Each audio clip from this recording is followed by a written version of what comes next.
تو انہوں نے یہ بات کہی کہ میری بیوی بہت زیادہ بولتی ہے اور بہت آگے سے، تو اب مسئلہ یہ ہے کہ میں اس کو طلاق دینا چاہتا ہوں۔ اچھا، اس عاجز نے اس سے یہ بات کی کہ آپ صرف یہ بات بتائیں کہ 3 بچے تھے، آپ کی بیوی پاکیزہ ہے؟ اس نے کہا جی میری بیوی پاکیزہ ہے۔ اس نے کسی اور مرد کی طرف نہیں دیکھی، کہتے نہیں توبہ، یہ تو سوال ہی نہیں پیدا ہوتا کہ میری بیوی کسی کی طرف دیکھے، بلکہ اس بات پر ان کو تھوڑا سا پریشانی ہوئی کہ میں یہ کیوں پوچھ رہا ہوں۔ تو انہوں نے کہا میری بیوی پکی بات ہے کہ پاکیزی ہے، میرے سوا اس کے دل میں اور کوئی بندہ نہیں۔ اچھا، میں نے کہا اس کے بعد وہ نماز پڑھتی ہے؟ کہنے لگے وہ نماز پڑھتی ہے۔ میں نے کہا بات سنیں، جب بیوی پاکیزہ ہوتی ہے اور نماز پڑھتی ہے تو اس کو 100 میں سے 80 نمبر مل جاتے ہیں، 100 میں سے 80 نمبر۔ وہ عورت، یہ پاکستانی عورت، یہ تو اتنی پاکیزہ ہے، ہماری مسلمان بیٹیاں اور مائیں اتنی پاکیزہ ہیں کہ دامن نچوڑ دیں تو فرشتے وضو کریں، ان کی وجہ سے تو آسمان سے بارش ہوتی ہے، ان پاکیزہ ماں اور بیٹیوں کی وجہ سے تو پاکستان کی حدود قائم رہتی ہیں۔ لیکن جس وقت عورت بے حیا بار آ جاتی ہے تو اس وقت حدیث مبارکہ میں آتا ہے، میں نے کبھی یہ بیان نہیں کیا لیکن آج اس موقع پر میں بیان کروں گا، حدیث مبارکہ میں آتا ہے کہ جو عورت بن ٹھن کے جب باہر نکلتی ہے تو جب تک باہر نکلتی ہے اور لوگ اس کو دیکھتے ہیں اور لوگوں کے ایمان ضائع ہوتے ہیں اور بد نظری میں مبتلا ہوتے ہیں لوگ، تو اس وقت تک اس عورت کے اوپر فرشتے لعنت کرتے رہتے ہیں۔ یہ لعنت میں نے تو نہیں کرنی، یہ لعنت تو فرشتے کرتے ہیں، اور آپ فرشتوں کو کیسے روک سکتے ہیں؟ اور بیان کرنے والے رسول اللہ صلی اللہ علیہ وسلم ہیں۔ تو جب آپ کو اب دیکھیے، اگر ایک شخص کی گردے کے اندر سٹون ہو تو کیا نہ بتایا جائے کہ تمہارے گردے میں سٹون ہے؟ اگر ایک کسی کے اندر کینسر ہو تو نہ بتایا جائے، اس کو کینسر پہ مر دینا چاہیے۔ اور آپ کے نہ تصور کرنے سے کیا ہوگا؟ اگر آپ چاہیں کہ صبح سورج طلوع نہ ہو تو کیا آپ سورج کا طلوع روک لیں گے؟ آپ فرشتوں کو لعنت کرنے سے روک لیں گے؟ جو نظام اللہ اور اس کے رسول نے بنایا آپ اس کے خلاف کر سکتے ہیں؟ کوئی آپ کی اوقات ہے؟ آپ کی کوئی اوقات ہے؟ آپ تو اپنی نبض کو بھی کنٹرول نہیں کر سکتے، آپ تو اپنے سانس کو بھی کنٹرول نہیں کر سکتے۔ گردے فیل ہو جائیں اور اللہ رب العزت کا اذن ہو کہ گردے فیل ہوں تو ساری دنیا کے انسان مل کے گردوں کو نہیں چلا سکتے۔ اللہ تعالیٰ کسی کو کسی مصیبت میں مبتلا کر دیں، ساری دنیا کے انسان نکل کے۔ تو میں اپنی عزیز خواتین سے عرض کرتا ہوں کہ کم از کم جب باہر نکلیں تو سر پہ دوپٹہ رکھیں اور چادر ضرور رکھیں۔ حدیث مبارکہ میں آتا ہے، میں آپ کو ایک قصہ سناتا ہوں، یہ ایک بات یاد رکھیے گا۔ یہ ایک مجذوب کی بڑھ ہے، اور یہ ایک مجذوب کی بڑھ ہے، اور یہ بالکل خلاف شرع ہے جو بات میں آپ کو سنانے لگا ہوں، لیکن یہ ایک مجذوب کی بات ہے، میں آپ کو سنا دیتا ہوں۔ میں نے کبھی اس کو سنایا نہیں، لیکن آج چونکہ مضمون اس جانب چلا گیا تو میں بیان کر رہا ہوں۔ ایک عورت، انتہائی خوبصورت جوان عورت، اپنے گھر سے نکلی اور ایک پیر صاحب کی زیارت کے لیے وہ گئی۔ وہ یہی پیر صاحب جو مجذوب تھے، اور انہوں نے دیکھا کہ جب یہ گھر سے باہر نکلی ہے تو یہ بازار میں سے گزر رہی تھی اور بے پردہ تھی، اور اس نے بڑے چمکیلے اور خوبصورت کپڑے پہنے ہوئے تھے، اور ہر بندے کی نگاہ اس کے اوپر اٹھتی تھی۔ اور جس وقت وہ 10 کلومیٹر کے فاصلے پر طے کر کے خانقاہ میں پہنچی تو انہوں نے اپنے اس مجذوب تھے، یہ مجذوب نے کہا کہ اس کو قتل کر دو۔ مجذوب نے کہا کہ اس کو قتل کر دو۔ انہوں نے کہا حضرت قتل کیسے ہو سکتا ہے اس کو؟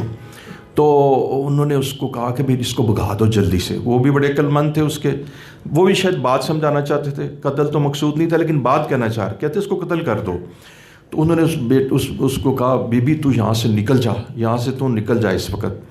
تو انہوں نے کہا حضرت ایک بات پوچھنی ہے کہ آپ اللہ والے ہیں اور اسلام مسلمان کا قتل جو ہے اتنا ناپسندیدہ ہے۔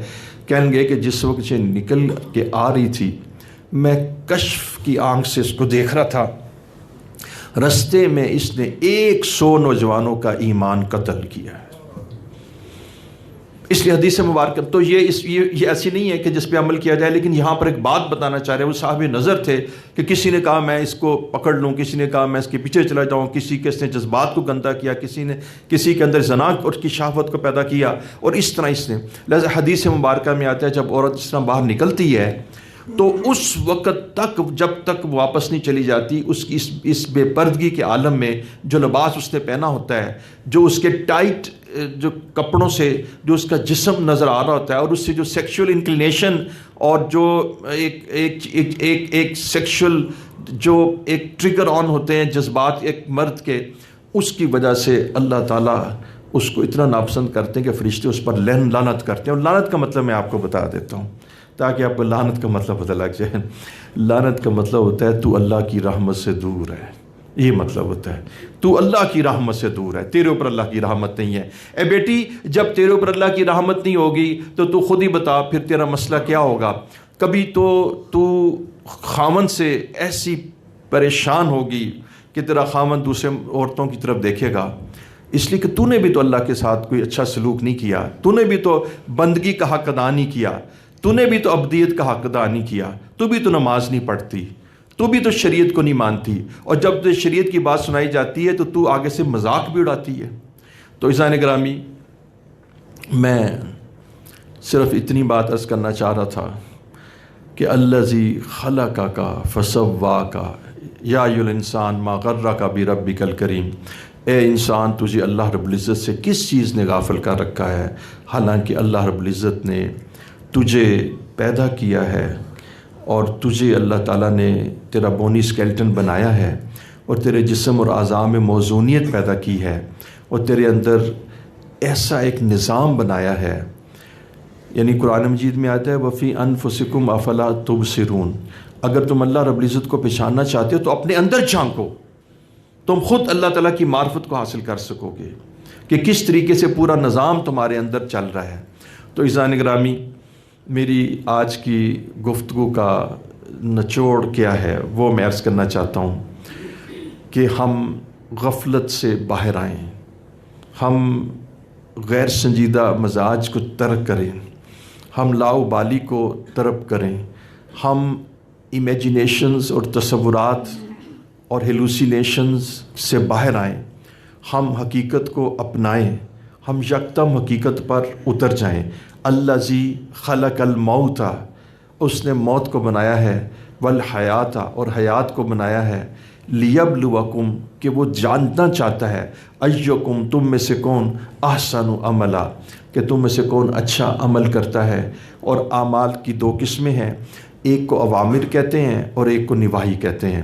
نواہی وہ اعمال ہیں کہ جن سے بچنا لازم اور ضروری ہے, اور اوامر وہ عمل ہیں کہ یوں سمجھیے نا, ایک ہوتے ہیں ڈوز, ایک ہوتے ہیں ڈونٹس. یعنی تم میں سے ڈوز جو میرے پسندیدہ اعمال ہے اور ڈونٹس جو میرے ناپسندیدہ اعمال ہے. ڈونٹ سے کون بچتا ہے اور ڈوز کو کون کرتا ہے, اوامر کو کون ادا کرتا ہے اور نواہی سے کون بچتا ہے. تو اس میں آپ کو ڈو اور ڈونٹس میں سے دو چیزیں بتاؤں گا کہ جس سے آپ کو بہت زیادہ فائدہ ہوگا. سب سے پہلی بات میں عرض کروں کہ دیکھیں, جو آدمی ڈوز میں سے جو آدمی نماز نہیں پڑھتا, تو آپ کو میں عرض کروں کہ وہ زبان حال سے یہ کہتا ہے, اے اللہ مجھے آپ کی کوئی نیڈ نہیں ہے, حی علی الصلاح, حی علی الفلاح, آؤ تم نماز کی طرف, اس میں تمہاری فلاح ہے. اللہ اکبر, میں سب سے بڑا ہوں, میں ہی تمہیں نفع دیتا ہوں, میں ہی تمہیں رزق دیتا ہوں, میں ہی تمہارا پروردگار ہوں, تمہارا نفع نقصان میرے پاس ہے, میں ہر شے پر قدرت رکھتا ہوں. ان اللہ علی کل شیء قدیر, اور میں superlative degree, Akbar, great, greater and the greatest, میں گریٹسٹ ہوں, آئی ایم دا گریٹسٹ, میں اللہ ہوں, میں چیف ہوں, میں سپریم ہوں, ساری سوورینٹی میرے پاس ہے, میں ہی افسر ہوں. اللہ اکبر, میں سب سے بڑا ہوں, میں تمہیں کہتا ہوں کہ تم مجھے سجدہ کرو. اور جب کوئی آدمی آ کے سجدہ نہیں کرتا تو یقین جانیے سب سے پہلے اس کی زندگی کی برکت ختم ہو جاتی ہے. ہاں, وہ ایک بات میں رہ گئی, میں نے ان بچیوں کو جب میں نے بیان کیا تو میں وہ بات درمیان میں بھول گیا. میں نے ان بچیوں کو ایک بات کی, بیٹا جس وقت تم چیٹنگ کرو گی اور جس وقت تم اللہ رب العزت کے احکامات کو توڑو گی تو تمہاری زندگی کی برکت ختم ہو جائے گی. اس سے بچیاں تڑپ اٹھی. میں نے کہا بیٹا بس تمہاری اپنی چوائس ہے, تم اپنی زندگی کی برکت ختم کر لو. جس وقت تم چیٹنگ کرو گی, جس وقت تم بے پردگی میں پھرو گی, جس وقت تم شریعت کے حدود توڑو گی, جس وقت تم اللہ رب العزت کی باتوں کو نہیں مانو گی, جب تم غافلات میں سے نکل جاؤ گی, اور جب تم اب یہ سمجھو گی کہ جی یہ تو قدامت پرستی ہے اور میں ماڈرنزم کی طرف جانا چاہتی ہوں. اور ماڈرنزم کیا ہے؟ فحاشی اور ریانی, کہ جو تمہارے اندر سے جو ایک حیا ہے, الحیاء شعبۃ من الایمان, کہ حیا ایمان کا ایک انٹیگرل پارٹ ہے, وہ تمہارے اندر سے حیا کو سلب کر لے گا اور تم بے حیا ہو جاؤ گی, پھر تم ماڈرن ہو جاؤ گی, تو پھر یاد رکھنا تم رو گی. تو تو میں نے ان کو بچیوں کو یہ بات کہی, یقین جانیے وہ بات ان کو اتنی لگی. میں نے کہا میں تمہیں صرف اتنی بات بتاتا ہوں, میں کچھ اور نہیں کہتا. میں کہتا ہوں کہ جب تم اپنی مرضی کی لائف گزار کے اللہ اور اس کے حکموں کو توڑتی ہو اور سرعام توڑتی ہو اور تم پردے کا مذاق اڑاتی ہو, تو پھر تم یہ جان لینا کہ تمہاری زندگی کی برکت ختم ہو جائے گی. اب پھر زندگی کی برکت جب ختم ہو جائے گی تو پھر زندگی گزار کے دیکھنا, پھر زندگی گزار کے دیکھنا. پھر میں آپ کو مرزا غالب کا ایک شعر سناتا ہوں کہ جو یعنی میرے جو پروفیسر تھے وہ کہا کرتے تھے کہ یہ مرزا غالب کی شاعری میں یہ ایک بڑا کلائمیکس ہے اس کا, اور بڑا انتہا کا ایک ناولٹی ہے یہ اس کا شعر, کہ جس نے زندگی کو جو آج کل انتہائی پریشانی کے ساتھ زندگی گزار رہے ہیں, تو اس میں اس نے کہا زندگی ہے یا کوئی طوفان ہے, ہم تو اس جینے کے ہاتھوں مر چلے. اندرون شہر آپ چلے جائیں, وہاں پر آپ کو ایسے ہزاروں لوگ ہیں جو زبان حال سے یہ کہہ رہے ہیں زندگی ہے یا کوئی طوفان ہے, ہم تو اس جینے کے ہاتھوں مر چلے. ہر شے میں بے برکتی ہے. اگر بیٹی کسی جگہ بیاہی ہے تو وہ واپس آ گئی ہے 3 بچوں کے ساتھ, اور اگر کاروبار ہے تو اس کے اندر لاس ہے, اور اگر بیٹا ہے تو وہ نافرمان ہے, اور اگر میاں بیوی کے اندر 10 سال سے کوئی بات چیت نہیں ہوئی, تو یوں زندگی جو ہے نا ایک انتہائی نامساعد حالات کا شکار ہے. دلوں کے اندر ایک دوسرے کے لیے نفرتیں ہیں, دلوں میں قدورتیں اور رنجشیں ہیں, اور محبتیں مفقود ہیں, اور نفرتیں اور انتقامی جذبات ہیں, اور گلے اور شکووں سے دل بھرے ہوئے ہیں, اور غیبتوں اور منہ پہ تانوں کے ساتھ زندگی گزاری جا رہی ہے. یہ اس لیے کہ تمہاری زندگی کی برکت ہو گئی ہے. پہلے میں مٹی کو ہاتھ لگاتا تھا تو سونا ہو جاتی تھی, اب سونے کو ہاتھ لگاتا ہوں تو مٹی. جب تم اللہ اور اس کے رسول کے احکامات کو توڑو گے تو یاد رکھنا کہ تمہاری زندگی کی برکت جو ہے نا ختم ہو جائے گی. جس شخص نے بھی سود لیا ہے نا, واللہ میں نے اپنی آنکھوں سے دیکھا ہے, اور اتنے لمبے واقعات ہیں کہ یہ مجلس اس کی متحمل نہیں ہے. جس شخص نے سود لیا ہے نا, سود لینے کے بعد اس کا ڈکلائن لازمی آیا ہے, اور اس کا ڈکلائن 2-3 چیزوں کی وجہ سے آیا ہے. یا اس کے ساتھ اس کے اندر ایسے شدید جھگڑے ہوئے ہیں, اور پارٹنرز کے اندر جھگڑے ہوئے ہیں, اور سود کھانے کے بعد جو بچے ہیں وہ بھی نافرمان ہوئے ہیں, اور سب سے پہلے تو ہے کہ سسٹم کولیپس ہو گیا. سود کے ساتھ کبھی بھی آدمی کو یعنی آسودگی نہیں حاصل ہو سکتی. سود اللہ تعالیٰ نے قرآن مجید میں کہا ہے کہ میرے ساتھ یہ ایک جنگ ہے. کوئی آدمی اللہ کے ساتھ جنگ کا ارادہ کر سکتا ہے. حرب کا لفظ قرآن نے استعمال کیا ہے کہ یہ ایک میرے ساتھ جنگ ہے, کہ تم جب سود لوگے تو میرے ساتھ جنگ کرو گے. اور دیکھیے یہ جو بینکس کا سود ہے, بالاتفاق پورے حرمین شریف کے آئمہ حضرات کے نزدیک اور پوری دنیا کے جو علماء کے نزدیک کنسنسس آف اوپینین یہی ہے کہ یہ جو بینکس کا سود جو آپ کو دیا جاتا ہے فکس ڈپازٹ کے اوپر, یہ تمام کا تمام سود ہے. وہی سود جس کو قرآن نے حرام قرار دے دیا ہے. جب آدمی سود کھاتا ہے تو اس کی زندگی کی برکت ختم ہو جاتی ہے. سب سے پہلے میں آپ کو بتاؤں اس کا ذہنی سکون ختم ہوتا ہے, اور وہ ڈپریشن کا یا ایجیٹیشن کا کسی بھی شکل میں اس عدم اعتدال کا شکار ہوتا ہے. اس کی بیوی اس سے پریشان ہوتی ہے, اس کی اولاد اس سے پریشان ہوتی ہے. لیکن وہ سود کا مال جیسے سور اندر جاتا ہے تو سور اندر جانے سے آدمی کے اندر نا سور پنا پیدا ہوتا ہے. اس کے اندر اس کے ہارمونز خراب ہوتے ہیں. اس کے اندر زنا اور درندگی اور اینیملزم اور حیوانیت آتی ہے, اور یہ حیوانیت ان کفار کے اندر پائی جاتی ہے. اگر وہ رات کلبز اور پبز میں نہ گزاریں تو اس حیوانیت کو ایکسپریس نہ کرنے کی وجہ سے وہ بھی پاگل ہو جائیں. وہ اپنی حیوانیت کو ایکسپریس کر دیتے ہیں, لہذا کچھ دیر 10-12 گھنٹے نارمل گزار لیتے ہیں. تو میں آپ کو یہ عرض کہوں گا کہ بیٹیوں, جس وقت آدمی اللہ اور اس کے رسول کے احکامات کو توڑتا ہے تو یاد رکھیے گا اس کی برکت چھن جاتی ہے. یہ وہ بات تھی جو میں بھول گیا. میں آپ کو عرض کر رہا تھا کہ جس وقت نماز آدمی چھوڑتا ہے تو زبان حال سے یہ کہتا ہے کہ مجھے اللہ تیری نیڈ نہیں ہے. I don't require you, I don't need you, میں اپنے کام خود کر لوں گا. تو یہ جو نماز نہ پڑھنا یہ تکبر ہے. آپ اپنے نوکر کو بلائیں اور وہ آپ کا خادم آپ کی بات نہ سنے, اور پھر آپ اس کو کال کریں, پھر دوبارہ کال کریں, پھر وہ نہ آئے. آپ جس کو 10-15 ہزار روپے کا کک ہو یا آپ کا کوئی ڈرائیور ہو جس کو آپ بلائیں وہ نہ آئے, اور اگر وہ دن میں 5 دفعہ نہ آئے اور مہینے میں 150 ٹائمز نہ آئے, تو اندازہ لگائیے آپ اس کو 150 ٹائمز نہ آنے کے باوجود اس کو رکھتے ہیں، تو حالانکہ آپ اس کے خالق تو نہیں ہیں، وہ آپ اس کو نکال دیں گے تو اس سے بہتر نوکری کسی اس کو مل جائے گی۔ یقین جانیے اس وقت اللہ تعالیٰ ہمیں 150 دفعہ بلا رہے ہیں اور 1800 دفعہ سال میں بلا رہے ہیں، ہمارے بچے بھی نہیں آ رہے اور ہماری بیویاں بھی نہیں آ رہی، جس کی وجہ سے میں آپ کو بات بتاؤں کہ اب وہ یعنی لوگ کہتے ہیں کہ ہم پاکستان میں یعنی دہشت گردوں کی محفوظ بنائے گئے ہیں تو ہم ادھر سرجیکل سٹرائکس کریں گے۔ اللہ تعالیٰ ہمیں معاف فرمائے، شام کی جو مارکیٹس اور ان کے جو ریزیڈینشل ایریاز ہیں وہ بالکل کولیپس ہیں، وہ کارپیٹ بمباری کے ساتھ وہ ختم کر دیے گئے ہیں۔ عراق کا حال آپ کے سامنے ہے، لیبیا آپ کے سامنے آپ کو معلوم ہو چکا ہے، اور سینٹرل ایشین سٹیٹس کا حال آپ کے سامنے ہے، اور گلف آپ جانتے ہیں۔ اور یقین جانیے گا کہ وہ جو تھی بات کہ اب پاکستان کی باری ہے، انشاءاللہ ہم پاکستانی افواج سے پوری توقع رکھتے ہیں کہ اللہ تعالیٰ نے ان کو بہت صلاحیت اور بہت قوت دے رکھی ہے، اور اللہ تعالیٰ ان کی مدد فرما رہے ہیں کہ وہ پاکستان کی حفاظت کریں گے۔ ہم ان کے لیے دعا گو ہیں، لیکن ہمیں بھی صادق اور امین ہونا ضروری ہے۔ ہم بھی صادق اور امین ہوں، ہم بھی کرپشن سے بچیں، ہم بھی کم تولنے سے بچیں، ہم بھی جھوٹ بولنے سے بچیں۔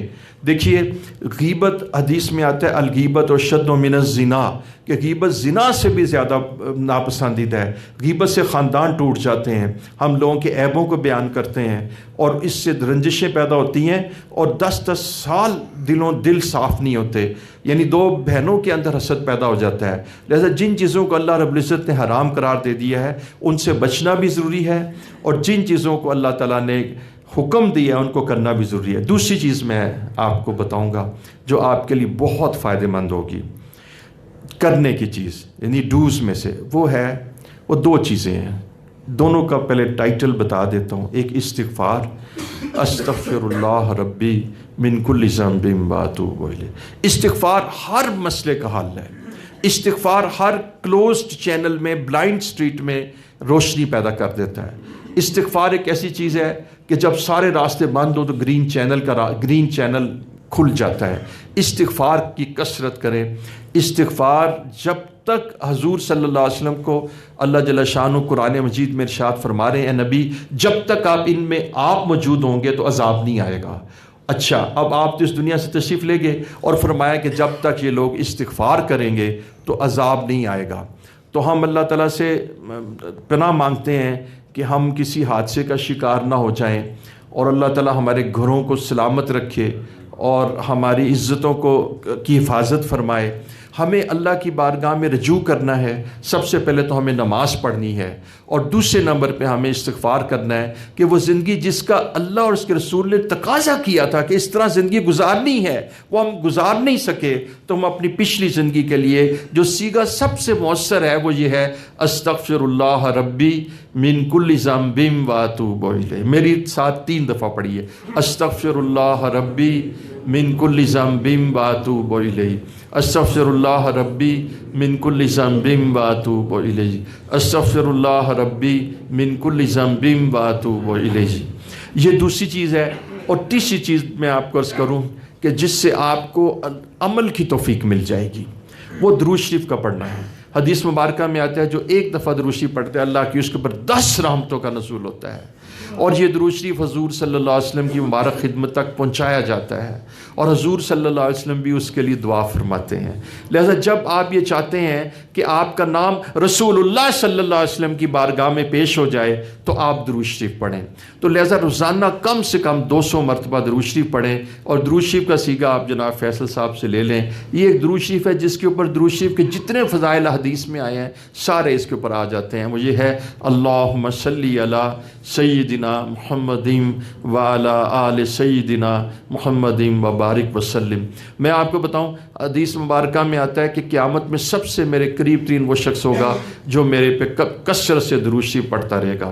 یہ درود شریف آپ کے سارے مسائل کا حل ہے۔ 2 چیزیں آپ کے سارے مسائل کا حل ہیں۔ ایک، آپ کس حالت میں بھی ہیں اس وقت، آپ نے زندگی کیسے بھی گزاری ہے، آپ بالکل مایوس نہ ہو۔ لا تقنطوا من رحمت اللہ، یا عبادی الذین اسرفوا علی انفسہم، اے وہ لوگوں جنہوں نے اپنی جانوں پر بڑا ظلم کیا، لا تقنطوا من رحمت اللہ، وہ اللہ کی رحمت سے مایوس نہ ہو، ان اللہ یغفر الذنوب جمیعا، اللہ سارے گناہوں کو معاف فرما دیں گے۔ آپ جب ایک دفعہ سچے دل سے اپنی گزشتہ زندگی کے تمام گناہوں کا احاطہ کر کے جو کبیرہ گناہ ہیں توبہ کریں گے، تو اللہ رب العزت گناہوں سے توبہ کرنے والے کے بارے میں اللہ ارشاد فرماتے ہیں کہ ان اللہ یحب التوابین، کہ اللہ توبہ کرنے والوں سے محبت کرتے ہیں، اور فرمایا کہ گناہوں سے توبہ کرنے والا ایسا ہے جیسے اس نے گناہ کیا ہی نہیں۔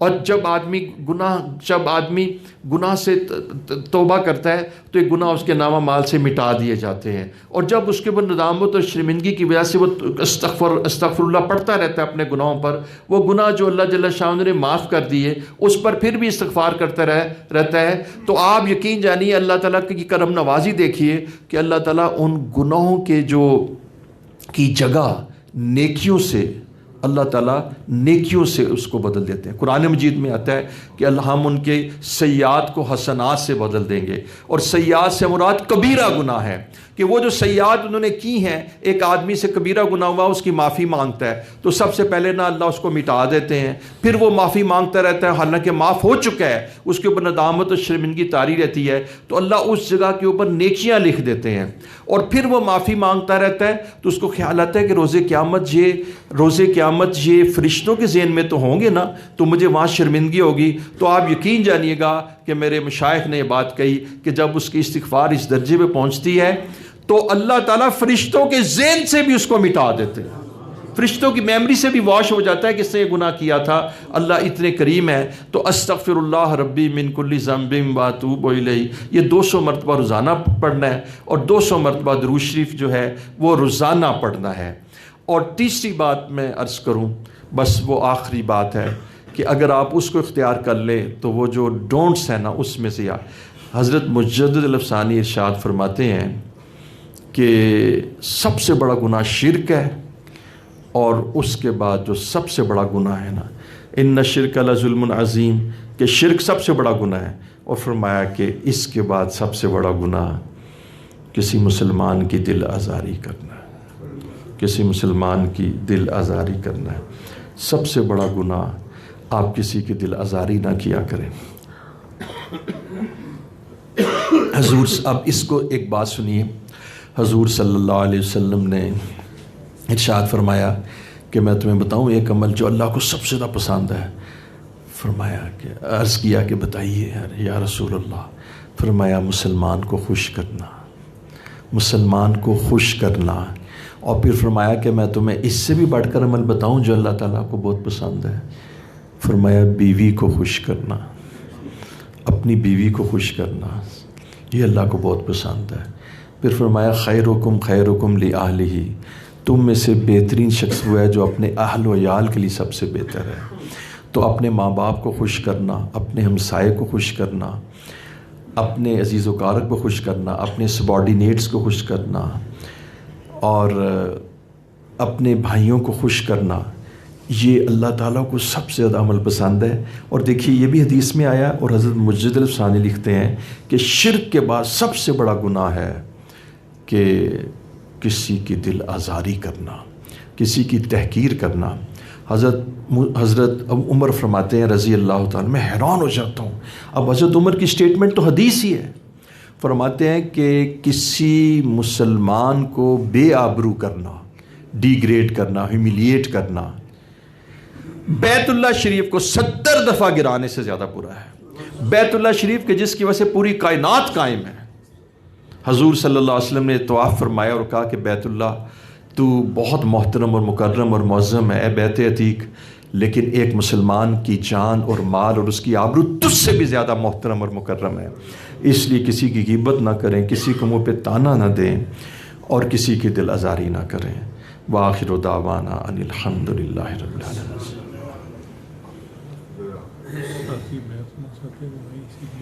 اچھا، کچھ ساتھی فرما رہے تھے کہ سلسلے میں بیعت ہونا چاہتے ہیں، تو میں بیعت کے کلمات پڑھا دیتا ہوں۔ اس بیعت کی وجہ سے ایک تو اللہ تعالیٰ گناہوں کو معاف فرما دیتے ہیں، دوسرا ہمارے مشائخ سے